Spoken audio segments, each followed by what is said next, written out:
পান্না ভাই, আপনাকে ধন্যবাদ যে এমন একটা ইস্যু নিয়ে আজকে কথা বলতে আমাকে যুক্ত করেছেন। যখন পত্র পত্রিকা সামাজিক মাধ্যমে একটা তোলপাড় অবস্থা, যে বাংলাদেশের গভর্নরকে নিয়ে আর কি, উনি যেভাবে নতুন অ্যাপয়েন্টেড হলেন সেটা নিয়ে একটা যেমন বিষয় আছে।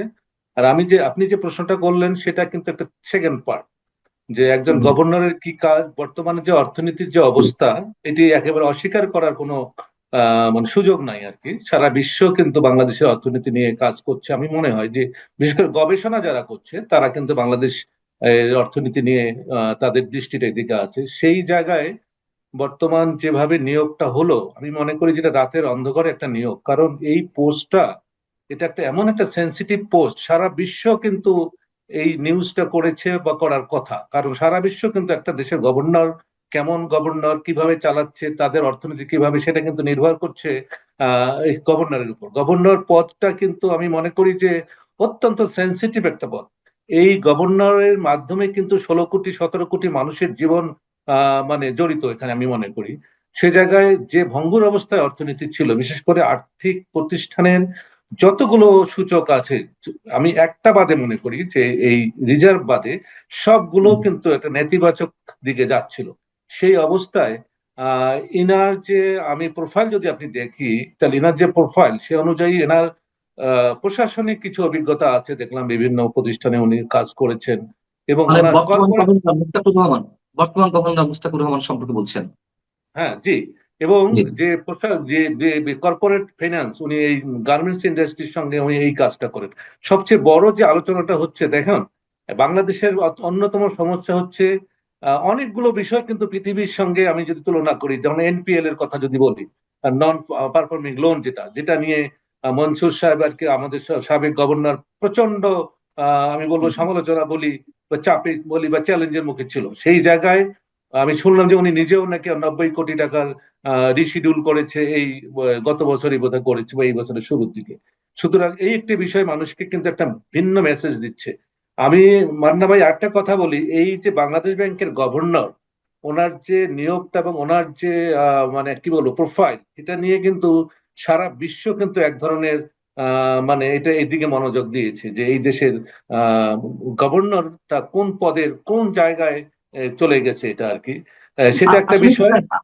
অধ্যাপক ডক্টর আমিনুল ইসলাম, আসলে কি তাই? মানে তারা এইদিকে নজর দিচ্ছে কিনা যে বাংলাদেশের অবশ্যই মতো আমি একটা সেটাই রাষ্ট্র। বলছি, যেটা আচ্ছা। এইদিকে অবশ্যই নজর দিবে। কারণ একেবারে দেশের মানে উপর দিকে যে তিনজন, দুইজন তিনজন যদি বলা হয় ইম্পর্টেন্ট পার্সন, সে দেশের গভর্নর কিন্তু অন্যতম একটা। যখন আমি বলি শ্রীলঙ্কায় যখন কি বল বিপ্লব হলো, বিপ্লবের পরে কিন্তু দ্রুতই গভর্নরকে কিন্তু চেঞ্জ করেছে। কারণ রাইট। গভর্নর, নতুন সরকার, এবং গভর্নর এসে উনি যে কাজগুলো করেছেন সেটা একটা বিশ্বের, আমি মনে করি, মডেল হিসেবে আছে। উনি উইদিন 3 মান্থস, উইদিন 6 মান্থসের মধ্যে ইনফ্লেশনকে উনি প্রায় 50% থেকে একেবারে 2%, 2.5%-এ নিয়ে আসছে। এটা কিন্তু সবাই সমালোচনা করছে, এবং যেটা রেটিং হয় সেই রেটিং এ কিন্তু উনি সম্ভবত এ পেয়েছেন আর কি। তা আমাদের সে জায়গায় আমাদের মনসুর সাহেবই পেয়েছেন হচ্ছে ডি। তো সুতরাং এই যদি অবস্থা হয়, মনসুর সাহেব যদি ডি পায়, তাহলে আমাদের বর্তমান এনাকেও যদিও এখন কাজ করার সুযোগ পায়নি, সেই সুযোগটা না পেলে তো আমরা বলতে পারছি না। যদি উনি গুড ম্যানেজার হয়ে থাকে তাহলে হয়তো বা কিছুটা আমরা পজিটিভ পেতে পারি। আদারওয়াইজ কিন্তু যে ভঙ্গুর অবস্থা অর্থনীতির, বিশেষ করে এনপিএল বলি, বিনিয়োগের কথা বলি, মূল্যস্ফীতির কথা বলি, ক্যাপিটাল মার্কেটের কথা বলি, সব জায়গায় কিন্তু কঠিন একটা চ্যালেঞ্জের মুখোমুখি। এবং গভর্নমেন্টের লোন দেখছেন আপনি, যে গভর্নমেন্টের লোন কিন্তু এখন ইন্টারনাল লোন হচ্ছে, প্রচুর টাকা সরকার লোন নিচ্ছে।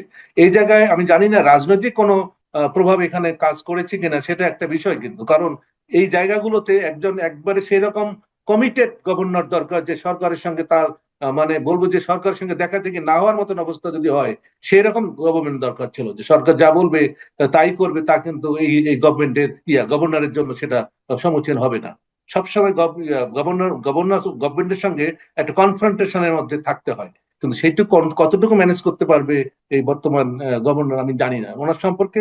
আমরা তো অর্থনীতি পড়াই, অর্থনীতির সঙ্গে জড়িত, দেশের অর্থনীতি নিয়ে খোঁজ খবর রাখি। কিন্তু এই ব্যক্তিকে আমি জানি না, আমি কেন, অনেকেই চেনেন না ভালো করে যে এই ব্যক্তি হঠাৎ করে না, কোত্থেকে আমরা উড়ে এসে। আমরা চিনতাম না, অন্তত যারা অর্থনীতি বিট করে হয়তো সামান্য দুই একজন চিনতে পারে। মানে হুম। তিনি কাজ করেছেন বিজিএমইএ তে।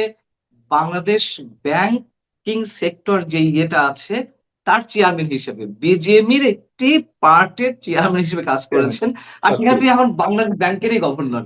গভর্নর। বিষয়টি অনেক বিস্ময়কর। অধ্যাপক ডক্টর আইনুল ইসলাম, আহসান মনসুরের বিরুদ্ধে অনেক ধরনের অভিযোগ থাকতে পারে। তিনি তার কর্মক্ষেত্র কালীন সময়ে অনেক কিছু করতে পারেননি, আবার এটাও সত্য কথা ডক্টর ইউনূস সরকারের বিভিন্ন গুরুত্বপূর্ণ জায়গায় যারা ছিলেন তাদের মধ্যে অন্তত তিনি কিছু করতে পেরেছেন, অন্তত ব্যাংকিং খাতটাকে স্থিতিশীল পর্যায়ে আনতে পেরেছেন। সেই জায়গায় বাংলাদেশ ব্যাংকের কিছু কর্মকর্তার মব ক্রিয়েট করার মাধ্যমে তাকে পদত্যাগ করতে হলো বা তাকে স্যাক করা হলো। এই ঘটনার পরিপ্রেক্ষিতে আবার অন্যান্য বিভিন্ন ব্যাংকে বিশৃঙ্খলা শুরু হয়েছে। যাকে পছন্দ নয় সেই ব্যাংকের চেয়ারম্যানদের এখনই সরিয়ে দিতে হবে।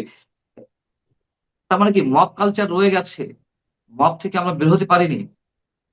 না, কই পারলাম না তো। কারণ হচ্ছে এইরকম একটা প্রতিষ্ঠান, যেটা সেন্সিটিভ প্রতিষ্ঠানে যদি মব হয়, তাহলে তো অন্য অন্য প্রতিষ্ঠান তো এটার সঙ্গে যায় না। সেই জায়গায় তো হওয়াটা খুবই স্বাভাবিক। এবং এটা আমি মনে করি যে কোনোভাবেই এই মব সৃষ্টি করে এই ধরনের একজন সারা বিশ্ব যাকে চেনে, আমি মনে করি সারা বিশ্ব কিন্তু চেনে। আইএমএফ এ যেহেতু সে চাকরি করেছে, সারা বিশ্বের মানুষ বিশেষ করে এই লাইনে যারা, তারা কিন্তু তাকে ভালো করে চেনে। সেই লোককে যখন এভাবে মব সৃষ্টি করে করা হয়, তখন এই দেশের মবটা এস্টাবলিশড হয়ে গেছে বিশ্বের কাছে, যে ওই দেশে মব কালচারটা কিন্তু এখনো চলমান আছে। সুতরাং এটা একটা ব্যাড মেসেজ কিন্তু চলে গেছে বাইরে আর কি। সুতরাং সেটা, আর যেটা বললেন যে ব্যাংকগুলোর মধ্যে স্থিতিশীলতা কিছুটা হলেও কিন্তু অন্ততপক্ষে এসছে, সেই জায়গায় আবার যদি রিভাইভ করে, তাহলে কিন্তু একেবারে আমাদের অর্থনীতির জন্য, কেউ ব্যক্তি বসলো না বসলো, ইট ডাজন্ট ম্যাটার। আমরা তো সবসময় দেখবো আমাদের দেশের অর্থনীতি, সেই দেশের অর্থনীতি কোন দিকে চলে যাবে, সেটা কিন্তু একটা ভাবার বিষয়। কারণ অর্থনীতি, ব্যাংকিং খাত, বিশেষ করে আর্থিক প্রতিষ্ঠান যদি নড়বড়ে হয়, যদি বিশৃঙ্খলা থাকে, তাহলে কিন্তু অর্থনীতির জন্য একটা অশনি সংকেত আমি মনে করি। কারণ অনেকগুলো মানে মানে হাসান ইসলাম মনসুর কিন্তু অনেকগুলো তো একসঙ্গে হাত দিয়েছে, হয়তোবা সে একটু বুঝে সুঝে হাত দিয়েছে, কিন্তু সেই জায়গাগুলোতে এখন আজকে যেমন উনি এসেই বলছে যে আমরা ওই উচ্চ সুদ হারকে বিবেচনা করব, তার মানে অলরেডি মেসেজ চলে গেছে যে সুদ হার আর এইখানে থাকছে না। সুতরাং এই মেসেজটা কিন্তু, এই একদিকে হলো যে আমাদের ইনফ্লেশনের বিষয়টা, সেটা যেমন একেবারে উস্কে দেওয়ার মতন অবস্থা, একইভাবে কিন্তু ওই যে ক্যাপিটাল মার্কেটের কথা বলি, সেখানেও কিন্তু এক ধরনের অস্থিরতা বিরাজ করতে পারে। তাহলে এমন একজন ব্যক্তিকে কেন নিয়ে আসা হলো? শুধুমাত্র রাজনৈতিক বিবেচনাও এটি হতে পারে না? আমরা তো বিভিন্ন রাজনৈতিক দলকে দেখছি বিভিন্ন সময় সরকারের, কিন্তু একবারে সবাইকে তাক লাগিয়ে এরকম একজন অনভিজ্ঞ ব্যক্তিকে ইরেলিভেন্ট ব্যক্তিকে কেন এই ধরনের একটি পদে বসানো হলো, আপনার কি মনে হয়? এবং এই বিষয়ে সরকারও স্পষ্ট করে কিছু বলছে না। সরকার, আমাদের অর্থমন্ত্রী আমির খসরু মাহমুদ চৌধুরী সাহেবকে সাংবাদিকরা বৃহস্পতিবার নানান প্রশ্ন করেছেন। তিনি একটি কথাই বারবার বলেছেন, আমার কিছু বলার নেই, আমার কিছু বলার নেই, আমার কিছু বলার নেই। তার মানে কি? পেছনে কারা কাজ তার মানে করছে? বোধহয় আরো আরো উপর থেকে বোধহয় এটাকে আমার মনে হয় পুশ করা হয়েছে, যে তার যে কন্ট্রিবিউশন ছিল, আমার মনে হয় যেটা আমরা হুম। শুনছি এখন, তার যে কন্ট্রিবিউশন ছিল, সেই কন্ট্রিবিউশনের রিওয়ার্ড হিসেবে তাকে এখানে আনা হয়েছে। তাছাড়া তো আমি এর কোনো কারণ দেখি না। কারণ এখানে আমার তো মনে হয় না যে কারোর সঙ্গে এরকম কোনো আলোচনা করে এটা করা হয়েছে, কারণ তাহলে কিন্তু একটা পিসফুল ট্রানজিশনটা হতে পারতো। কিন্তু একটা যদি পিসফুল ট্রানজিশন যদি হয়, তাহলে কিন্তু জনগণের কাছে বা স্টেক হোল্ডারদের কাছে একটা ভালো মেসেজ চলে যায়। ঠিক আছে, যেহেতু সরকার চেঞ্জ হুম। হয়েছে, এটা খুবই স্বাভাবিক, বিভিন্ন প্রতিষ্ঠানের চেঞ্জ হবে, এটা কিন্তু খুবই স্বাভাবিক। কিন্তু তাই বলে এইরকম একটা প্রতিষ্ঠানে আর যদি এইরকম প্যারালাল একজন লোককে দিত, তাহলেও কিন্তু মানুষ এত এত মানে এইভাবে কিন্তু আলোচনাটায় আসতো না। এবং ব্যাংকিং সেক্টরের যারা আছে এখন স্টেক হোল্ডার, তারা কিন্তু এক ধরনের অস্বস্তিকর অবস্থার মধ্যে আছে।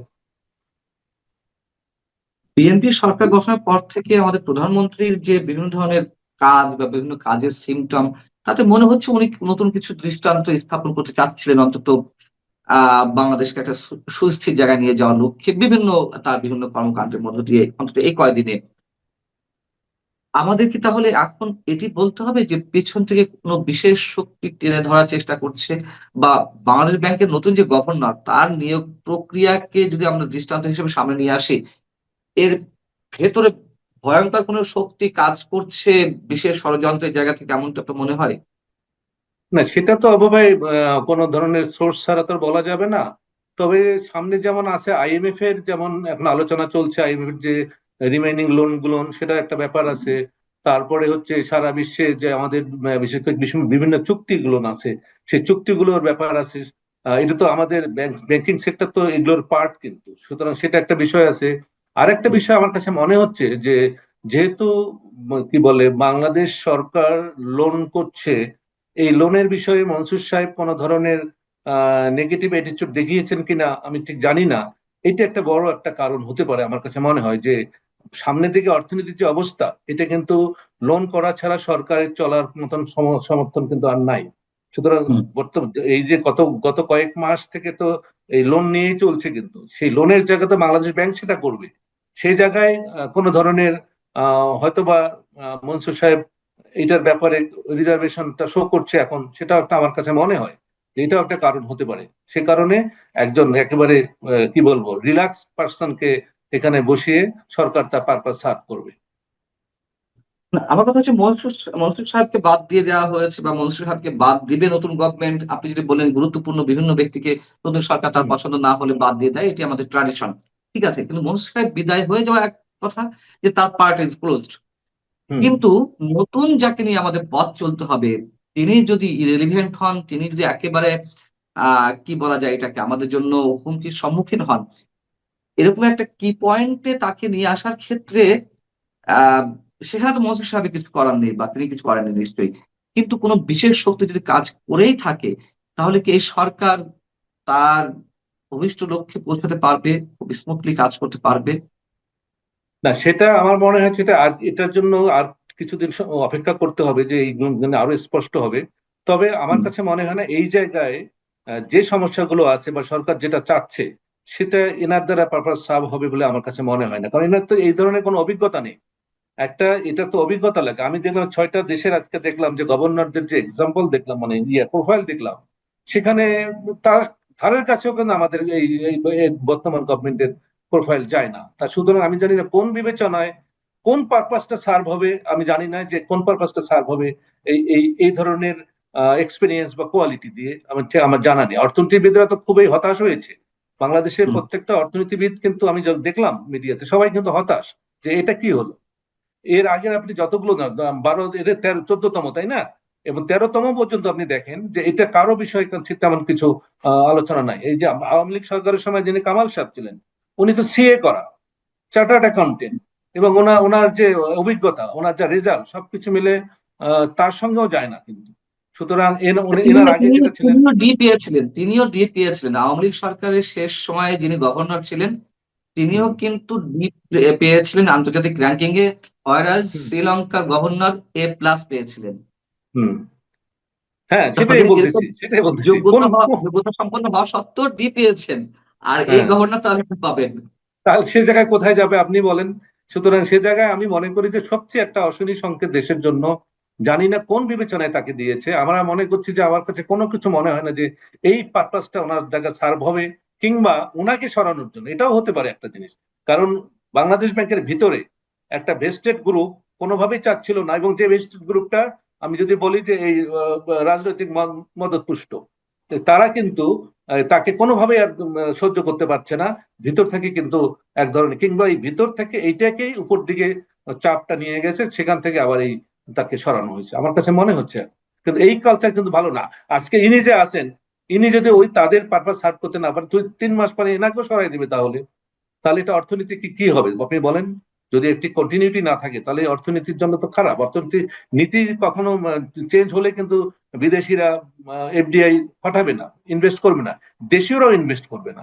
সুতরাং এইরকম একটা অবস্থায় যেখানে বিনিয়োগ নাই, মূল্যস্ফীতি, যেখানে আপনার বাইরের বিনিয়োগ নাই, কর্মসংস্থানের সমস্যা, দারিদ্র হার বেড়ে গেছে, এগুলোতেই কাজ হচ্ছে গভর্নরের। তা সেই জায়গায় আপনি কোন বিবেচনায় বলবেন যে সরকার এই ধরনের সিদ্ধান্ত নিতেই পারে।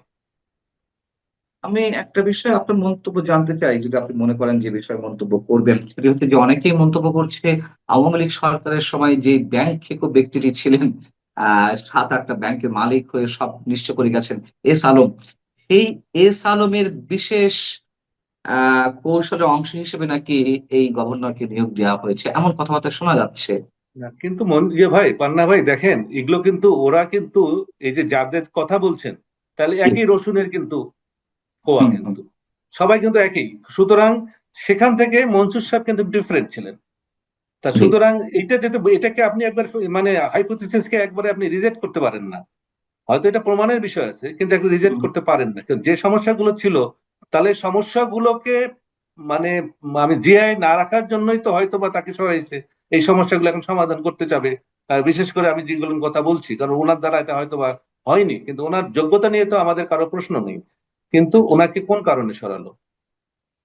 তাহলে ওগুলোকে ধরা যায়, আমাদের ইকোনমিক্সে তো এগুলোকে নিয়ে আসা যায়, কিন্তু অ্যাজাম্পশন নেওয়া হয় যে একজন লোক একেবারে দক্ষ লোককে সরিয়ে আরেকজন লোককে আনলো, তাহলে এর পিছনে কি কারণ থাকতে পারে? অনেকগুলো কারণ, সেটা অবশ্য প্রুফ করার দরকার আছে। কিন্তু আমরা এখন পর্যন্ত আমরা বিভিন্ন রকম, যেটাই আপনি বলছেন সেটাকে আমি আমি বিশ্বাস করে নিতে পারি। আপনি যেটা বলছেন সেটা আমি বিশ্বাস করে নিতে পারি, এটা হতে পারে। কারণ যেহেতু এরকম একটা অবাস্তব কাজ হয়ে গেল বাংলাদেশে, এটা তো নানান কারণ হতে পারে, এক একজন এক এক ব্যাখ্যা দেবে। ওনাকেও, সরকারকেও এটাকে ক্লিয়ার করা উচিত এই মুহূর্তে, এবং ওনাকেও ক্লিয়ার করা উচিত যে আমার দ্বারা আমি চেষ্টা করব। উনি এখন পর্যন্ত শুধু একটা কথা ছাড়া আর বলেনি গভর্নর, যে আমি সুদের হার কি বলে বিবেচনায় করব, একটা কথা ছাড়া অন্য কোনো কথা বলেনি কিন্তু। তা সুতরাং জনগণ আস্থায় আনবে কিভাবে এখন যদি ওনার মুখ দিয়ে, যেমন আগের গভর্নমেন্টের কথা আমি সমালোচনা করেছি, যে উনি ওই দায়িত্বশীল ব্যক্তি, ওখানে বসে উনি ওই ব্যাংক দেউলিয়া হবে, ওই ব্যাংক দেউলিয়া হবে, এই কথাগুলো বলা ঠিক না। এটা উনি কাজে দেখাবেন এটা, কিন্তু যদি এটা মেসেজটা দেওয়ার মানে ব্যাংকগুলোর প্রতি জনগণের আস্থা একবারে মানে কমে গেছে। এবং দেখেন ব্যাংকগুলোর অবস্থা উনি আরো ত্বরান্বিত করেছে, আমি বলবো যে উনি আরো ত্বরান্বিত করেছে ব্যাংকগুলোর এই দুরবস্থার কারণে।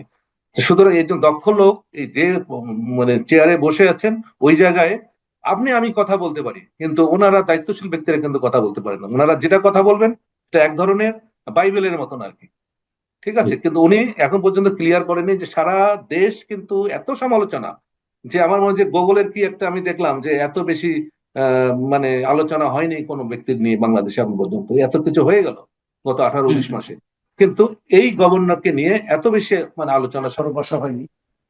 আজকে তো সরকার আসলো, প্রায় 10 দিন হয়ে গেল। 10 দিনে আপনি সরকারের কেমন দেখছেন? আপনার প্রত্যাশার সঙ্গে কতটুকু প্রাপ্তির মিল ঘটছে? আপনাকে ধন্যবাদ এবং আপনার দর্শক শ্রোতাদেরকে ধন্যবাদ। প্রথম জায়গাটা, আমরা 1.5 বছর একটা গণতান্ত্রিক ব্যবস্থায় উত্তরণের পর্বে ছিলাম। সেই জায়গাটা আসলে আমাদের প্রত্যাশা অনুযায়ী অনেক কিছুই হয়নি। আবার অনেক ঘটনা আমাদেরকে বিস্মিত করেছে যে একটা গণ অভ্যুত্থানের পরে একটা সরকার এতটা অদক্ষ, এতটা অযোগ্য, প্রতিশোধ পরায়ণ এবং মূল এজেন্ডার বাইরে এসে অন্য কাজগুলো করবে, এটি আমাদের প্রত্যাশিত ছিল।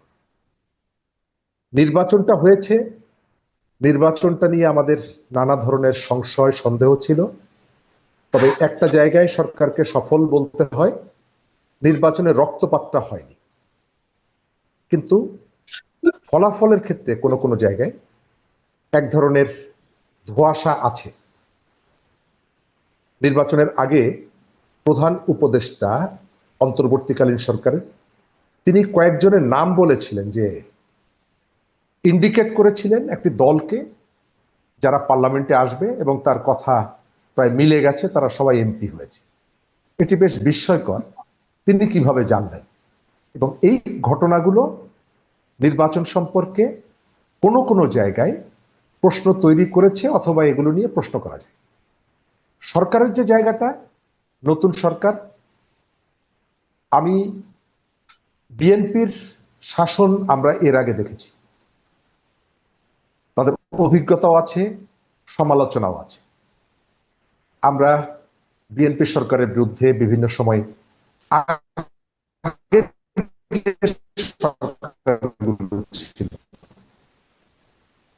রাস্তায় নেমে আমরা অনেক ঘটনার প্রতিবাদ করেছি। এবারের প্রেক্ষাপটটা একটু ভিন্ন। দায়িত্ব গ্রহণ করেছেন তিনি, রাষ্ট্র পরিচালনায় আমাদের পুরনো কতগুলো রীতি, যেগুলো এক ধরনের ফিউডাল বার্তা বহন করত, সেই জায়গাগুলো তিনি ভেঙে দিচ্ছেন। শাসক, প্রধানমন্ত্রী বা এই পদগুলোতে যারা বসেন তারা রাজা, বাকিরা প্রজা, এই জায়গাটা তিনি ভেঙে দেওয়ার চেষ্টা করছেন। রাজনীতিতে কতগুলো গুণগত পরিবর্তন আনার চেষ্টা করছেন, এটা হলো একটা বার্তা। আবার বিএনপি কিন্তু কোনো রেজিমেন্টেড পার্টি না। সর্বোচ্চ জায়গায় যিনি আছেন তিনি যেভাবে বলছেন পুরো দলটা সেভাবে চলছে, এটাও আশা করা সম্ভবত ঠিক হবে না। তবে চেষ্টাটা তাদেরকে করতে হবে। তাদের কর্মীরা যদি তার সরকারকে সহযোগিতা না করে, তাহলে প্রধানমন্ত্রী যতই ইতিবাচক দৃষ্টিভঙ্গি নিয়ে পরিবর্তনের চেষ্টা করুন না কেন, শেষ পর্যন্ত ফলাফলটা ভালো হবে না। আমার সেই অবজারভেশন, চেষ্টাটাকে আপনি লক্ষ্য করছেন? আপনি যে কথাটা আমি বললেন যে ওই চেষ্টাটা কি তার কর্মী অথবা তার নেতা অথবা তার যারা নাকি মানে মানে মাঝারি স্তরে যে নেতা যারা আছেন তাদের মধ্যে কি আপনি লক্ষ্য করছেন? যেমন আমি একটা এক্সাম্পল দিয়ে বলি, প্রধানমন্ত্রী ওই প্রচলিত প্রোটোকল নিচ্ছেন না রাস্তায় যাওয়া আসার ক্ষেত্রে। উনি ঘোষণা করেছেন উনি নিজের গাড়িতে চলবেন না, মানে এই সরকারি গাড়িতে চলবেন না, নিজের গাড়িতে চলবেন, নিজের তেল ব্যবহার করবেন, তেল নিজে কিনবেন। এই যে ঘোষণাগুলো, এই ঘোষণাগুলো কি ওনার অন্যান্য মন্ত্রীদের মধ্যে কোনোভাবে আপনি সংক্রমিত হতে দেখেছেন? আমি ওই জায়গাটায় আসছি। তার যে বার্তাটা তার দল সব জায়গায় যে গ্রহণ করছে, এটা আমার কাছে মনে হয়নি। কিশোরগঞ্জে একজন উপজেলা সভাপতি, উপজেলা পর্যায়ে তিনি সর্বোচ্চ নেতা, আমি তার অংশটা বলছি, সরকারের অংশটা জি। পরে বলব। তিনি তার বাড়িতে যাওয়ার জন্য গাছ কেটে রাস্তা প্রশস্ত করছেন। অর্থাৎ সরকারের যে বার্তাটা, তার দল যে বার্তাটা দিচ্ছে, একজন উপজেলার সভাপতি সেই বার্তাটা রিসিভ করছেন না, গ্রহণ করছেন না। আবার সরকার তাকে দল থেকে বহিষ্কার করে গ্রেপ্তার করেছে। সরকার বার্তাটা দিচ্ছে, কিন্তু প্রান্তিক পর্যায়ে সেটি গ্রহণ করা হচ্ছে না। মন্ত্রিসভার সদস্যবৃন্দ তারা মাত্র দায়িত্ব পালন শুরু করেছেন। তবে এই মুহূর্তে আমি দেখতে পাচ্ছি চ্যালেঞ্জের একটা জায়গা, তাদের কেউ কেউ কথাবার্তার ভেতর থেকে এক ধরনের বিতর্ক সৃষ্টি করে দিচ্ছে। এটা বন্ধ হওয়া দরকার। আপনি যদি শুরুতেই সতর্ক না হন, এমন একটা পর্যায়ে চলে যাবে, একটা ঘরের মধ্যে যখন আগুন লাগে তখন কিন্তু খুব ছোট্ট একটা জায়গায় আগুনটা লাগে, তারপরে আস্তে আস্তে সেটি বিস্তৃত হয়। জি। পুরো ঘরটায় কিন্তু কখনো একসাথে আগুন জ্বলে ওঠে না। শুরু থেকেই আমরা চাই এই জায়গায় সরকার কঠোর হবে। গতকালকে হান্নান মাসুদের উপরে একটা হামলার ঘটনা দেখলাম। আমরা তাদের নিয়ে অনেক সমালোচনা করেছি, কিন্তু একজন পার্লামেন্ট মেম্বার রক্তাক্ত হবে এবং সরকারি দলের বিরুদ্ধে অভিযোগটা আসবে, এটি আমাদের কাছে প্রত্যাশিত না। তাদের যদি কোনো অপরাধ হয়েও থাকে, তার প্রতিকার করার মাধ্যম আছে। আমরা চাইব সরকার সেই কাজটা করবে। আপনি যে প্রশ্নটি করেছেন, তার সহকর্মীরা, তার দলের কর্মীরা এখন পর্যন্ত মনে হচ্ছে না তাদের দলের প্রধান এবং প্রধানমন্ত্রী যে বার্তাটা দিচ্ছেন, সেই বার্তাটা এখন পর্যন্ত তারা আত্মস্থ করতে পেরেছেন। আচ্ছা, একটা জিনিস আমি বলি, এটা আপনি খেয়াল করেছেন, একটা ঘটনা নিয়ে বেশ আলোচনা হচ্ছে। আমাদের মহামান্য রাষ্ট্রপতি যিনি আছেন, রাষ্ট্রপতির কিছু কর্মকাণ্ড, উনি এর মধ্যে একটা পত্রিকা লম্বা একটা ইন্টারভিউ দিয়েছেন। এই ইন্টারভিউ প্রকাশিত হওয়ার পর অন্তর্বর্তীকালীন সরকারের কিছু কর্মকাণ্ড প্রকাশিত হয়েছে। পাশাপাশি এই রাষ্ট্রপতিকে কেন ইন্টারভিউ দিলেন এটা নিয়ে জামাতে ইসলাম অথবা এনসিপি বেশ দুঃখিত এবং উষ্মা প্রকাশ করেছেন। আবার রাষ্ট্রপতিকে কেন তারেক রহমান সম্মান দেখাচ্ছে বিভিন্ন জায়গায় বিভিন্ন অনুষ্ঠানে, এটা নিয়েও তাদের অনেক আপত্তি। এই যে মানসিকতার একটা দূরত্ব দুই পক্ষের মধ্যে, এই রাষ্ট্রপতিকে সম্মান দেখানোটার সঙ্গে তাদের দুঃখিত হওয়ার কি কারণ থাকতে পারে? অথবা যেহেতু যতদিন উনি রাষ্ট্রপতি আছেন ততদিন উনি কি করবেন, এই যে বিষয়গুলো, এই পার্টটাকে আপনি, রাষ্ট্রপতির পার্টটাকে আপনি কিভাবে মূল্যায়ন করবেন? যিনি রাষ্ট্রপতি হয়েছেন, তার সরকারি কর্মকর্তা হিসাবে কাজ করার একটা এক্সপেরিয়েন্স আছে, আওয়ামী লীগের রাজনীতি করার একটা অভিজ্ঞতা আছে, এবং সেই আওয়ামী লীগ যারা গণঅভ্যুত্থানের মাধ্যমে ক্ষমতাচ্যুত হয়েছে এবং দেশ ত্যাগ করতে পালিয়ে যেতে বাধ্য হয়েছে। আওয়ামী লীগের যারা প্রশাসনে আছে তাদের মধ্যে সম্ভবত একমাত্র তিনিই হচ্ছেন সর্বোচ্চ জায়গায় আছেন, অর্থাৎ রাষ্ট্র এবং সরকারের মধ্যে। আওয়ামী লীগের প্রতি মানুষের যে ক্ষোভ, সেই ক্ষোভের কোনো না কোনো অংশ অবশ্যই তার উপরেও যায়, কিন্তু তাকে তার দায়িত্ব থেকে সরিয়ে দেওয়ার সুযোগটা ছিল, সেই সুযোগটা এবং দাবিও ছিল, তাকে সেই দায়িত্ব থেকে সরানো হয়নি। তার অর্থ হচ্ছে আপনি তাকে ওই সমালোচনা সত্ত্বেও রাষ্ট্রপতি পদে রেখে যেহেতু দিয়েছেন, সুতরাং তাকে আপনাকে শ্রদ্ধা করতেই হবে, তার স্বাভাবিক কাজ করার সুযোগটা দিতে হবে। যেহেতু আপনি তার অতীতের ঘটনাগুলো, দল হিসেবে আওয়ামী লীগের সাথে সম্পৃক্ততা, জুলাই হত্যাকাণ্ডের সময়ে তার যে নীরবতা, সবকিছু দেখার পরেও, সুযোগ থাকার পরেও যেহেতু তাকে সরাননি, সুতরাং এখন তাকে কোথাও যেতে দেবেন, কোথাও যেতে দেবেন না, এটা অগ্রহণযোগ্য এবং এটা এক ধরনের শিষ্টাচার লঙ্ঘন, রাষ্ট্রদ্রোহিতাও বলা যায়। কারণ কিন্তু এই কাজটা তো পূর্ববর্তী অন্তর্বর্তীকালীন সরকার প্রতিনিয়ত করেছে, বারবার করেছে, এবং সে ব্যাপারে রাষ্ট্রপতি অভিযোগও দিয়েছি। তো ওই করার কারণে অন্তর্বর্তীকালীন সরকারের বিরুদ্ধে কি মানে অভিযোগ উত্থাপন করা যায় কিনা, অভিযোগের অবশ্যই অভিযোগ উত্থাপন করা যায় এই গ্রাউন্ডে যে আপনি ব্যক্তিকে অপমান অথবা অপরুদ্ধ করেননি, আপনি একটা প্রতিষ্ঠানকে অপমান অথবা অপরুদ্ধ করছেন, এবং এই প্রতিষ্ঠানটা হচ্ছে একটা দেশের সর্বোচ্চ প্রতিষ্ঠান। এই কাজটা যারা করেছেন তারা গায়ের জোরে করেছেন, তারা মবকে ব্যবহার করে করেছেন, এবং রাষ্ট্রপতির সাথে তিনি শাহাবুদ্দিনের জায়গায় অন্য কেউ হলেও একই ঘটনা বলতাম আমরা। নতুন যদি কেউ আসে তার সাথেও যদি এই ধরনের আচরণ হয়, আমরা এখনো রেফারেন্স হিসাবে AQM বদরুদ্দোজা চৌধুরীর প্রসঙ্গটি আমরা আনি। সুতরাং আমরা বলবো যে কাজটি করা হয়েছে এটি সঠিক করা হয়নি, এবং আমি এইটার জন্য ডক্টর মোহাম্মদ ইউনূসকে সব থেকে বেশি দায়ী করব, এই কারণে যে একজন সম্মানিত মানুষকে নানাভাবে হেনস্থা করার যে মর্ম যন্ত্রণা এটি তিনি জানেন। আওয়ামী লীগ সরকার তার উপরে কখনো কখনো অন্যায় অবিচার করেছে, এটি আমরা শুনেছি। সুতরাং তার হৃদয়ের যে রক্তক্ষরণটা আছে, স্বাভাবিকভাবে তিনি একজন সম্মানিত ব্যক্তি এবং সাংবিধানিকভাবে একটা পদের যিনি হোল্ড করছেন, তার সাথে ডক্টর ইউনূসের সরকার, তার প্রেস উইং অথবা তার সহকর্মীরা যে আচরণটি করেছে, এটি কোনোভাবেই ক্ষমা করা যায় না। আমার প্রত্যাশা যদি বলেন, আমি মনে করি যে যারা এই কাজগুলো করেছে তাদেরকে জবাবদিহিতার আওতায় আনতে হবে। জামাতের যে প্রতিক্রিয়া, জি বলেন বলেন। জামাত এক ধরনের ঘৃণা ছড়ানোর ইচ্ছা, আকাঙ্ক্ষা তাদের মধ্যে আছে। তারা বলছেন রাষ্ট্রপতি গোপনীয়তা ভঙ্গ করছেন।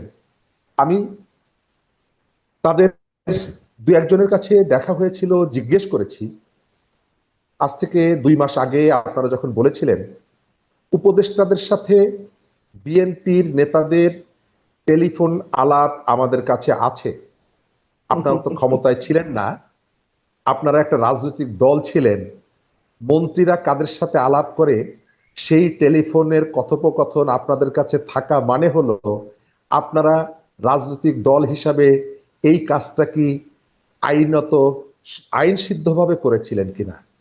সেই দলটি এখন এসে গোপনীয়তার কথা বলছে, যারা মন্ত্রীদের টেলিফোন আলাপ হয়তো আড়ি পেতে অথবা ভেতর থেকে সংগ্রহ করত, তারা এসে রাষ্ট্রপতি তার গোপনীয়তা ভঙ্গ করছে, এই ট্যাগটা লাগিয়ে দিচ্ছে। এটি খুবই হাস্যকর।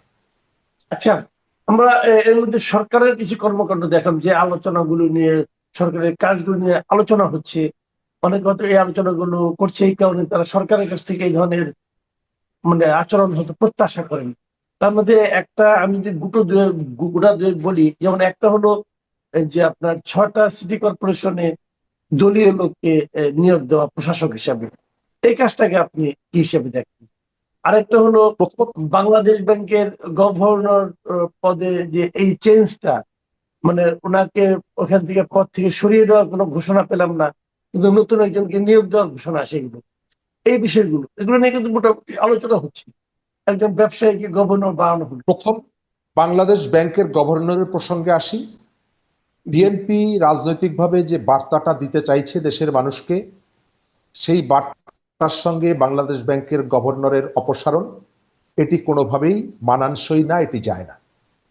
বাংলাদেশ ব্যাংকের গভর্নরকে যেভাবে সরিয়ে দেওয়া হয়েছে এবং নতুন গভর্নরকে যে গ্রাউন্ড থেকে নিয়ে এসে দায়িত্ব দেওয়া হয়েছে, এটা রাজনীতিতে, অর্থনীতিতে ইতিবাচক বার্তা দিচ্ছে না। এবং এটি শুধুমাত্র আমাদের এখানে না, এই বার্তাটি তো সারা পৃথিবীতে যাবে। একটা দেশের ব্যাংক সেক্টরের সর্বোচ্চ ব্যক্তি কাকে দায়িত্ব দেওয়া হয়েছে মানুষ জানতে চাইবে। সুতরাং এটি আমাদের ইমেজ বাড়ালো না। একই সাথে অর্থমন্ত্রী যেটি বলেছেন যে এই ধরনের ঘটনা আরো ঘটবে, আমি এটিকে আরো অ্যালার্মিং মনে করি। আমরা চাই না যে এই ঘটনার পুনরাবৃত্তি ঘটুক, তবে এটি চাই পাবলিক যে প্রত্যাশাটা নিশ্চয়ই তারা বুঝতে পারছেন এবং এর ভেতর থেকে তারা শিক্ষা গ্রহণ করবে। মানুষ ভুল করতে পারে, কিন্তু ভুল থেকে যদি শিক্ষা গ্রহণ করে সেই ভুলটাকে ক্ষমা করা যায়। স্থানীয় সরকার নির্বাচনের বিষয়টি, হ্যাঁ, স্থানীয় সরকার নির্বাচনের ব্যাপারটা বলেছেন। স্থানীয় সরকার নির্বাচনটা আমরা আসলে ইলেক্টেড স্থানীয় সরকার চাই, কিন্তু কতগুলো প্রেক্ষাপট আছে যখন আপনি চাইলেও সেটি করতে পারবেন না। আমরা ফেব্রুয়ারির 12 তারিখে জাতীয় নির্বাচন তারিখ নির্ধারণের সময় বলা হয়েছিল যে এরপরে রোজা, তারপরে ঈদ, বর্ষাকাল, এই সব কারণে আমরা জাতীয় নির্বাচন করতে পারবো না, সে কারণে রোজার আগে আমাদেরকে করতে হবে। তাহলে জাতীয় নির্বাচন যদি করতে না পারেন, তাহলে স্থানীয় সরকার নির্বাচন করার সুযোগটা নেই, কারণ এই বিষয়গুলো তো বিবেচনায় থাকতে হবে। তাহলে স্থানীয় সরকারটা কিভাবে চলবে? দুটো মাধ্যম, একটা হচ্ছে আপনি আমলাদেরকে দিয়ে চালাতে পারেন, আর একটা হচ্ছে নির্দলীয় লোকজনকে বসিয়ে চালাতে পারেন। আমরা জনাব এজাজ সাহেব তো নির্দলীয় মানুষ ছিলেন, তাকে অন্তর্বর্তীকালীন সরকার দায়িত্ব দিয়ে সিটি কর্পোরেশন চালিয়েছিল, খুব সত্য কথা বলেন, গণ অভ্যুত্থানের চেতনা ধারণ করেন, কিন্তু দুঃখজনক হচ্ছে তিনি এখন দুর্নীতি করে পালিয়ে বেড়াচ্ছেন। সুতরাং এই জায়গাটায় নির্দলীয় নিরপেক্ষ লোক বসালে কি হতে পারে? গত সরকারের যে সমস্ত উপদেষ্টা সব থেকে বেশি প্রশ্নের মুখোমুখি পড়েছে, তার একজন হচ্ছেন আসিফ মোহাম্মদ সজীব ভুইয়া। সুতরাং নিরপেক্ষ গণ অভ্যুত্থানের কমান্ডার, তাদেরকে দায়িত্ব দিলে কি পরিণতি হয়, এটি খুব সুখকর না। বিএনপি যাদেরকে দায়িত্ব দিয়েছে, যেহেতু বিএনপি সরকার গঠন করেছে, নিশ্চয়ই জামাত থেকে এনসিপির কাউকে এনে সে এখানে দায়িত্ব দেবে না। আমলারা পাবলিকের সাথে তাদের সংযোগ কম, সকাল 10টা থেকে বেলা 5টা পর্যন্ত অফিসে থাকেন, এরপরে জনগণের সাথে তার কোনো সংযোগ থাকে না। কিন্তু একজন পলিটিক্যাল লিডার, তার অনেক রকমের সীমাবদ্ধতা থাকলেও। আচ্ছা, তাহলে এখন আপনি যেটা বলছেন আমি বুঝতে পেরেছি। আপনি যেটা বলছেন যে পলিটিক্যাল লিডারকে দেওয়াটা তাহলে একদিক দিয়ে ভালো হয়েছে, তাহলে কাউন্সিলরদের কি হবে? জনগণ কিন্তু মেয়রের কাছে যায় না, জনগণ যায় কাউন্সিলরদের কাছে। কাউন্সিলর পদগুলোতে কি বিএনপির থানা কমিটির সভাপতি, সেক্রেটারি এখানে বসানো হবে? এই জায়গাটায় যতটা নিরপেক্ষতা অবলম্বন করা যায়, জনবান্ধব লোকজনকে নিয়ে আসা যায়, কারণ ব্যাপারটা একটা বাস্তবতা। এই মুহূর্তে আপনি কিন্তু স্থানীয় সরকার নির্বাচনটা করতে পারছেন না, যেহেতু ইলেক্টেড গভর্নমেন্ট। করতে না পারার কি আছে আপনার মনে? ঢাকা শহরে নির্বাচন করলে সমস্যাটা কি? আপনি যেটা বললেন যে বৃষ্টি বাদল অমুক তমুক, এই বৃষ্টি বাদল তো গ্রামাঞ্চলের জন্য প্রযোজ্য, ঢাকা শহরের সমস্যাটা কোথায়? এখন শুধুমাত্র আপনি কি ঢাকা সিটি কর্পোরেশন করতে চান, নাকি বরিশাল সিটি কর্পোরেশনও করতে চান? না, বরিশাল আলোচনা হচ্ছে না। 6টার মধ্যে কোনো বরিশাল নাই, 6টার মধ্যে ঢাকা, আমাদের বাইরের খুলনা আছে, অথবা আপনার সিলেট আছে। সমস্যা কোথায়? ইলেকশনে আপনি যে প্রেক্ষাপটে জাতীয় নির্বাচনটা রোজার আগে শেষ করলেন, এই প্রেক্ষাপট তো বদল হয়নি। আমি ওই আসপেক্ট থেকে বলছি, প্রেক্ষাপটটা বদল হয়। ওই প্রেক্ষাপটটা এখন আর এক্সিস্ট করে না বাংলাদেশে। করে না কারণ আগে যেমন ছিল যে বাংলাদেশে প্রত্যন্ত অঞ্চলে রাস্তাঘাট ছিল না, ডুবে যেত, বন্যা হতো। তো এই জায়গায় সিটি কর্পোরেশনের কিন্তু বন্যা নাই, ইলেকশন করা যাবে না কেন? আর দ্বিতীয় কথা হলো, আমি একটা কথা বলি, সিটি কর্পোরেশনটা অন্তর্বর্তীকালীন সরকার যে কারণে বন্ধ করে দিল, যে এগুলো আওয়ামী লীগের লোকজন আসছে, সেটা তো যারা নাকি নৌকা প্রতীক দিয়ে করছে সেগুলি বলতে পারেন, কিন্তু কাউন্সিলর এরা তো নৌকা প্রতীক দিয়ে করে না, তারা তো কোনো প্রতীক ছাড়া। কাউন্সিলর ইলেকশন হচ্ছে নির্দলীয়। আমি তো মনে করি যত কাউন্সিলর ছিল তাদেরকে বরং ব্যাক করানো দরকার আপাতত কাজ চালানোর জন্য, ইলেকশন না হওয়া পর্যন্ত। এই কাজটা ইলেকশন কমিশন রাজনৈতিক দলগুলো আলোচনার ভিত্তিতে করতে পারে। মানুষের যেহেতু ভোগান্তি হচ্ছে, নির্বাচনটা যেহেতু রাজনৈতিক দলগুলোর প্রতিনিধিরাই বেশিরভাগ ক্ষেত্রে অংশগ্রহণ করে, আপনি যে প্রেক্ষাপটটা বলেছেন, বিএনপি দলীয় লোকজনকে সিটি কর্পোরেশনের দায়িত্ব দিচ্ছে, তার মানে যে বিএনপি দণ্ডনীয় অপরাধ করছে, এই যে কনসেপ্টটা আমি তার বিপক্ষে, তার বিরুদ্ধে। কারণ যেহেতু সরকার বিএনপির, তার লোকজনগুলোকে সে বসাবেই। কিন্তু একই সাথে এটাও বলি যে আপনি অনন্তকাল অপেক্ষা করা যাবে না নির্বাচন প্রস্তুতির ক্ষেত্রে। আপনি যেটি বলছেন, রাজনৈতিক দলগুলো বসে আলোচনা করে সিদ্ধান্ত নিতে পারে যে আমরা 4 মাসের মধ্যে নির্বাচনটা শেষ করব, আমরা 3 মাস পরে নির্বাচনটা শেষ করব। এখানে কিন্তু একটা নৈতিক বিষয় আছে। আমি আপনাকে একটা ছোট্ট এক্সাম্পল দিয়ে বলি। ঢাকা উত্তরের যাকে প্রশাসক নিয়োগ করা হলো, ওই ভদ্রলোক তো উত্তরের অন্তর্ভুক্ত একটা নির্বাচনী এলাকায় মনোনয়ন পেয়ে হেরে গেছে, ঠিক আছে? তার মানে ওই একটা অঞ্চলের লোকই, ওই অঞ্চলের জন্য বিএনপি হাইকমান্ড তাকে যোগ্য মনে করেছিল, কিন্তু জনগণ মনে করেনি। জনগণ তাকে ভোট কম দিয়ে হারিয়ে দিয়েছে। সেই লোককে আপনি ওই এলাকা সহ আরো কয়েকটা নির্বাচনী এলাকার মেয়র বানাই দিলেন। তো এটা তো জনগণ তো এটা তো জনগণের প্রত্যাশার সঙ্গে মিলল না। শুধুমাত্র তাই না, আপনি জনগণের জনমতটাকে ওন করছেন না, রেসপেক্ট করছেন না, এই বার্তাটাও যায়। আবার রাজনৈতিক সরকার কখনো কখনো তার রাজনৈতিক দৃষ্টিভঙ্গি বা দলের সুবিধার কথা বিবেচনা করে বিভিন্ন জায়গায় নেতাদেরকে রিহ্যাবিলেট করে, আমি শব্দটা ব্যবহার করছি। আপনি খুলনাতে নজরুল ইসলাম মঞ্জু খুলনার মানুষের কাছে খুবই সজ্জন হিসাবে পরিচিত। নির্বাচনে তিনি পরাজিত হয়েছেন, তার প্রতিপক্ষ কষ্ট পেয়েছে নজরুল ইসলাম মঞ্জুর পরাজয়। নজরুল ইসলাম মঞ্জুকে দায়িত্বটা যা দেয়া হয়েছে, আমার ধারণা এর ভেতর থেকে পাবলিক অনেক বেশি সাপোর্টটা তার কাছ থেকে পাবে।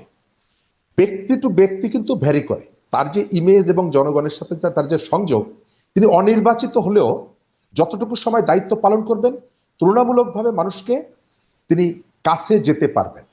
আপনি অনির্বাচিত এই যে সিটি কর্পোরেশন, এটি অনন্তকাল রাখা যাবে না, রাজনৈতিক দলগুলোর সাথে আলোচনা করে ঠিক করতে হবে। তবে ওই যে পয়েন্টটা নিয়ে সমালোচনা হচ্ছে যে আপনাদের লোকজনকে বসিয়েছেন, সুযোগ পাওয়া মাত্রই শফিকুল ইসলাম তার ভাইকে নারায়ণগঞ্জ সিটি কর্পোরেশনে কিন্তু বসিয়েছিল, তখন এই জামাত এবং এনসিপি তার কিন্তু প্রতিবাদ করেনি। কোন যোগ্যতায় নারায়ণগঞ্জ সিটি কর্পোরেশনের শফিকুল ইসলামকে বসানো হয়েছিল? তিনি কি গণ অভ্যুত্থানের পক্ষের কেউ ছিলেন? তো আমি ওই কারণে আপনাকে উদাহরণটা দিলাম যে আমরা যে সমালোচনাটা করি, প্রথম হিসাবটা করি আমার লাভের জায়গাটা কোথায় আছে। অনেক ধন্যবাদ, জনাব শরীফুজ্জামান শরীফ। প্রিয়